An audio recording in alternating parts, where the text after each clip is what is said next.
Hey everyone, James Niggemeyer here. Thank you for tuning back into my YouTube channel. If you're new to my channel, please hit the subscribe button. I'm posting at least once a week, trying to move to twice a week, generally on a Wednesday and then also on a Saturday. It's kind of the busy time of year, this tournament season, and I'm the one doing all the videoing and the editing, so it takes me a while to get everything up and loaded and posted on YouTube. So bear with me, appreciate your patience in that. Today I want to focus on braided line knots. And I basically just tie 3 braided line knots. I really keep it simple, and if you follow my YouTube channel, I like to major on the majors and minor on the minors. My top 3 knots that I tie pretty much 100% of the time, and I utilize them for all lures and all baits and all different types of terminal tackle situations where I feel like braided line is my best option when presenting my lures. I don't use white braided line a lot, but for the purposes of this video, I felt like the white braid would really show up well on camera. And with that, let's get right into it. The first of my 3 knots that I want to demonstrate is the double Palomar. Nothing new, but I want to demonstrate how I tie it. For those of you that have never tied the double Palomar, I'm going to go over the double Palomar, how I tie it, and then why I think it's really effective. For something like a frog or a hook, like this is an owner offset wide gap, like this style of hook that doesn't have a sealed eye. What I mean by that is if you follow this loop all the way around, the eye of the hook, where it comes together is not sealed.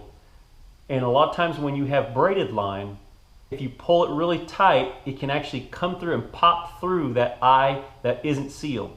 So for this type of a hook and for like a frog, I really like a double Palomar. Let's just go ahead and demonstrate the knot. So I'm running the line through the eye of the frog, then back through the eye. And if you're familiar with the Palomar knot, there's not a whole lot more to do to it, except with the double Palomar, you're basically just doubling the line and you're running it through the eye of the hook one more time, just like that.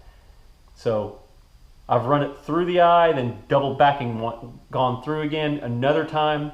So basically you have twice the amount of material or surface area on the eye of the hook. And then I just go and tie a Palomar like you would normally. And this is, you have the loop end and then the main line and the tag end on this side. And then you're just basically doing a little overhand knot. So you still have the tag end and the main line on the left hand side, or on this side, and then the loop on the other. And I've tied a little overhand knot. Now I can go ahead and kind of semi-cinch it down near the eye. And then I'm going to take this loop and pass whatever lure that is or hook through that loop. And then this is where I would try to wet it, and then I'm going to pull tight with the main line. Just like that, really nice and tight. I mean really tight. And then I'm going to pull on the tag end, nice and tight.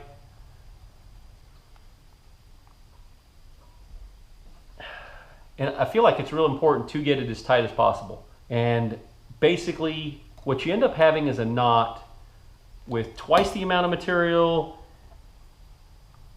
or surface area on the eye of the hook. It's a bigger knot than the Palomar. An important aspect of the double Palomar is basically with this type of a bait, your knot can slide up and down the eye of the hook. And where with this, because you have so much, because it's nice and tight, you have so much of that surface area, and it's tight and it's basically like bolted on there, you don't have that knot wanting to slide up and down the eye of the hook.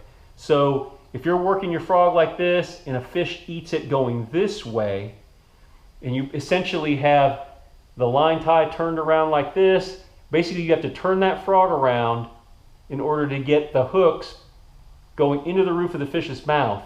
And in that turnaround process, sometimes that knot will slip on the eye. And I feel like with the double Palomar, you don't have that problem near as much. This is just a great way to keep the knot centered and in place to where you've tied it, so it's not over here on the top or down the bottom. It's just a real effective way to tie on a frog or similar other lure. When do I like to tie a Palomar? I like to tie a Palomar on a jig.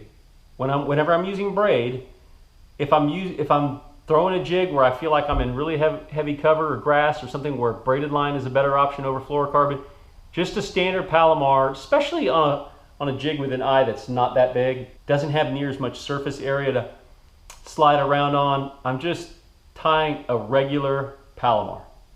So I run the line through the eye, out the other side, then back through, creating again a loop on one side and then a tag in on the other. Instead of running it through again for the second time to make a double Palomar, just a regular Palomar is an overhand knot like this. And you have the loop here, again, tag in and main line on the other side. Then you're going to pass the lure through that loop.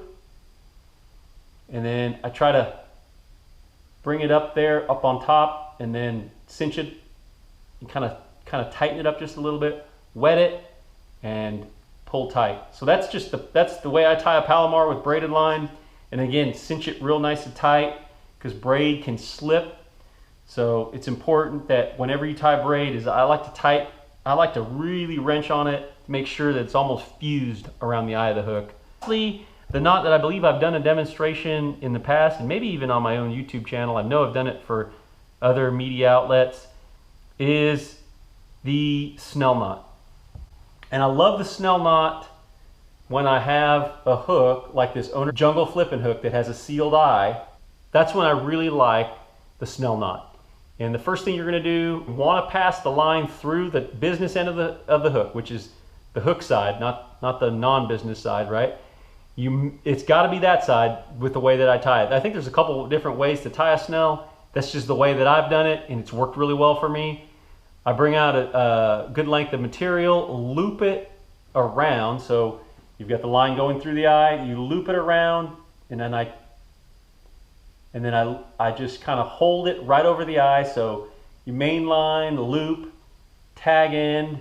Now you're going to take this tag in and you're just going to wrap it around the shank of the hook, below the eye and above the little hook keeper that comes on here. So it's 1, 2, 3, 4, 5, 6, and then you're just going to cinch it down, making sure that this guy stays on the bottom end while you're cinching it, just like that.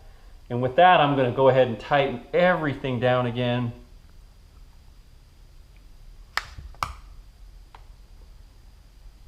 And then once you get everything tightened, just go ahead and cut it nice and close. Get it a little closer than that.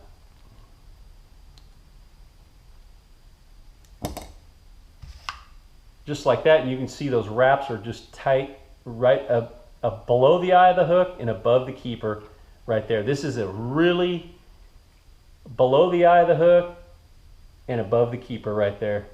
This is a real effective knot for any time that you have a hook that has a sealed eye. Otherwise, you're going to want to tie that double Palomar. But here's the reason why. Fish eats the whole bait. He's got a hold of he's got pressure on the weight, and then you set the hook and it wants to cantilever into the fish's mouth. It's almost like a little mechanism. Because the knot is on the top and not at the very end, that weight wants to go, when it's pulled tight, it wants to push that down right on the eye, and then the hook pops in and you can hook the fish a lot better. So those are my top 3 knots that I use anytime that I am tying braided line directly to the business end or the terminal end of my line, or where I'm going to tie my hook on or lure on. Braided line is super effective, especially in really heavy cover. I rely on it a lot. The sensitivity and the fact that there's little to no stretch in braided line are 2 different things that are super advantageous anytime that I'm fishing in and around heavy cover, or even making really long casts. Sometimes I'm using braid on top water as well. But those are the 3 knots that I tie. The snell knot, the Palomar, and the double Palomar. Just try to keep my fishing simple. If you're tying a lot of different knots that people have showed you and you are happy with the knots that you're tying, by all means, stick with what you know, stick with what works for you.